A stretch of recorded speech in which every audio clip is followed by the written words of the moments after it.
Le gouvernement sierra-léonais a approuvé à l'unanimité un projet de loi sur la maternité sans risque qui comprendra une série de dispositions essentielles pour garantir la santé et la dignité de toutes les filles et femmes en âge de procréer dans ce pays. Le président Julius Maada Bio en a fait l'annonce lors de son discours de clôture de la 10e conférence africaine sur la santé et les droits sexuels à Freetown. Mon gouvernement a approuvé à l'unanimité le projet de loi sur la maternité sans risque.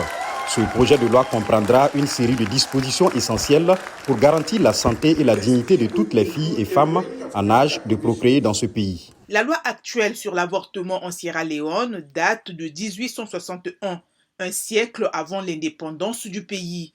Elle interdit l'avortement, sauf si la vie de la femme est en danger. Pour le chef de l'État, cette loi est caduque. À une époque du monde où les droits des femmes en matière de santé sexuelle et reproductive sont soit annulés, soit menacés, nous sommes fiers que la Sierra Leone puisse une fois de plus montrer la voie d'une réforme progressive. La future nouvelle loi doit encore être discutée et votée au Parlement, selon la présidence. Julius Maada Bio encourage les parlementaires à ne pas décevoir ses attentes. Je continue d'exhorter le Parlement de la Sierra Leone, à suivre l'exemple de mon cabinet et à adopter cette législation qui n'a que trop tardé. Le leader sierra-léonais veut que cette situation offre l'opportunité de lever le tabou sur plusieurs sujets intimes qui touchent aux femmes. Je veux que ce soit une norme qu'un homme africain, un leader africain puisse et doive parler librement et publiquement de la menstruation parce qu'il n'y a pas de honte dans la menstruation.